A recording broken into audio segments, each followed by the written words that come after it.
You feel like summertime.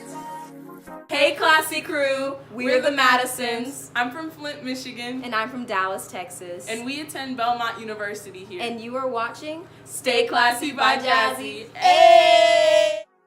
Hey, what's up classy crew? It's Jasmine and welcome back to my channel Stay Classy by Jazzy. Today I'm going to be filming a highly requested video. I've been asked this question so many times since I started my YouTube channel. So today I'm going to show you exactly how I film and edit my videos, the process that I go through and the steps that I take, and hopefully by the end you get to know a little bit what I go through each time I upload a new video. So without further ado, let's get into the video. First things first, what kind of camera do I use? So I use a Sony a5000 and I'm actually filming on it right now. So I'm going to do a little bit of inception where I'm going to get my phone and film it for you. This is what it looks like. This is my little baby. I've had it for about 2 years now. It has a flippable screen, so that way it's easier for me if I'm like vlogging, you know, and vlog with this so I can make sure I'm still in frame and still in camera. Another thing I actually really like is that it has a removable camera lens, so I can just pop it off. And that's really helpful because if I want to invest and buy like another camera lens that's a little bit better, then I can just buy it separately and attach it to my camera instead of buying a whole new camera. Another thing that I really like about it is that it's Wi-Fi enabled, so that way I can just get an app on my phone and the pictures and videos that I have on here, I can just like easily submit it to my phone. That way it's a lot easier for me to post pictures that I take for Instagram. And then the last thing I really like about this is that it has a built-in microphone, so I don't have to use any external microphone on here. And I think the mic quality is actually pretty good for like a beginner camera. Okay, so I actually have two tripods. So the first one I'm actually using right now to film, so I'm going to show you again on my iPhone, but this is one I got from Amazon. I'll put the price somewhere over here. I can't remember exactly on top of my head, but it's a nice handheld one. I really like it. I'll take it off real quick. Oh, actually I won't. I really like it because it has this little adjustment period where I can just kind of rotate the camera however I want it to go, which is really, really nice. I can't do that with my larger tripod.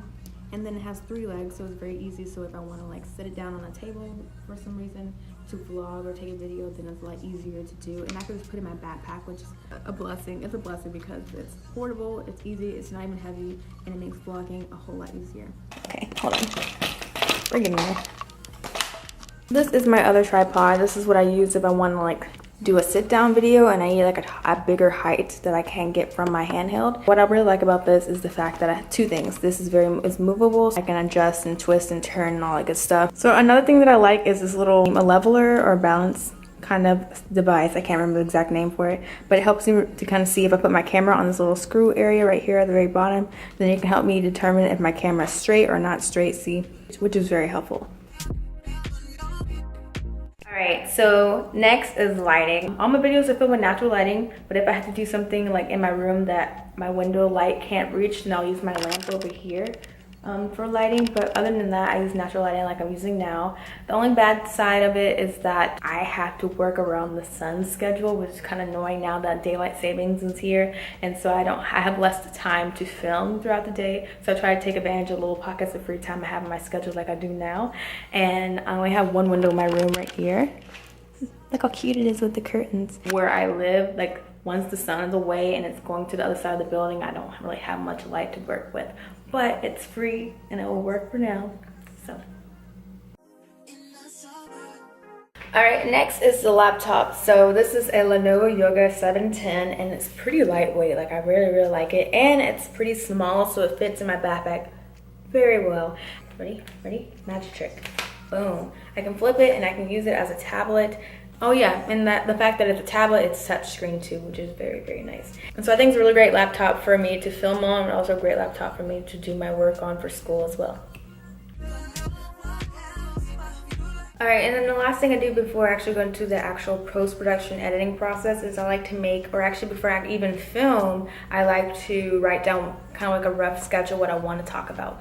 So what I want to talk about, I kind of write down like a rough sketch of it in my notebook. That way I can kind of have an idea of what I want to say. So when I go into editing, I'm like, darn, I forgot something.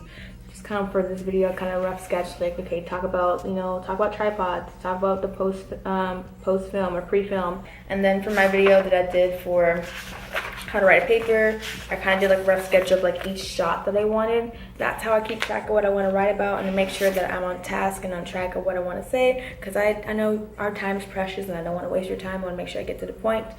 And yeah, so now that I've told you what I do during the pre-film and actual filming process, let's go into the post-production and post-filming and editing. Okay, so once I upload all my files into my computer, the first thing I do once I open up Wondershare Filmora, which is the program that I use to edit, I make a separate folder. So I go over here to this folder area, which has a plus sign on the right corner. I click it, and then I'm able to make a folder. So I'm going to call it Film and Edit. And then once I do that, I'm going to import all the video files for the specific video. So after I put all my files into the timeline and have it render, this is where I actually do the bulk of my editing. This is where I actually go through and watch all my footage. And then I like to cut and get rid of the footage that I don't need.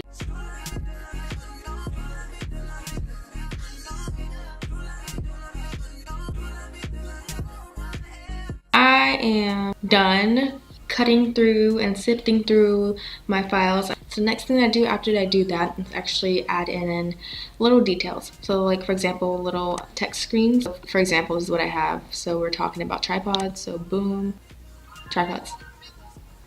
Okay, and then it cuts right into the next scene, so lets the audience know or the viewer knows that, hey, okay, she's about to talk about tripods. So in order to do that, I ran ahead and made one. But I just took like a blank screen and I did like a title that I got and put it over the blank screen. So to make it easier, once I do one, I'm just going to copy and paste it into the next section. And this is all about lighting. So I'm going to change. There you go. Next thing I do is transitions. And this kind of helps make the video flow a little smoother, make it a little bit more interesting to watch than just text on a screen. So right here, this is an example of a transition. Ready? Boom. So that was a product of like doing like a little blurry roll, which is kind of cool for a viewer to watch. So I just kind of like to add that to all my little clips in between, like transitioning from a clip to a text to clip, and so on. Okay, so now I've done pretty much everything that I normally do in my editing. The last couple steps that I do is adding the little icons like the subscribe button, my bell at the very end, and my heart at the very end, and I just kind of right click and choose apply to pip or picture in picture, and it basically means that when I do this, I have my main picture, which is my video in the background, but then I have my logo or not logo, but an icon or an emoji that can go on top of it. And that's how you get to see both together. And then after I plug in all my pictures, I like to go into the very beginning and add my music, and then because I have already cut my video to how I want it, I just add the music like I did down here, and I adjust the volume and I make sure to cut it whenever I need to cut it, and then I'll export it with the little button right here, and that's what I basically do for all my videos. Alright you guys, I hope you enjoyed this video. I thought it'd be really nice to kind of answer some questions that I get asked frequently about like what camera do I use and what platform or editing software that I use and how do I exactly edit my videos and how do I make thumbnails, which I'll make a separate video about eventually. I hope this answered your questions, and if you guys have any other questions about Wondershare Filmora or just my editing process, etc., feel free to ask them down below and I'll be more than happy to answer them as long as I know the answer. And if you guys enjoyed this video, make sure to give it a nice little thumbs up, and if you haven't already, feel free to subscribe to my channel with the red button right there that says subscribe, so you can officially join the Classy Crew, which is the community that I'm building here on my channel. And go ahead, ring that little bell too right next to the subscribe button so you can get notified exactly when I upload new content, which is on Sundays. Don't forget to stay classy, Classy Crew. Bye.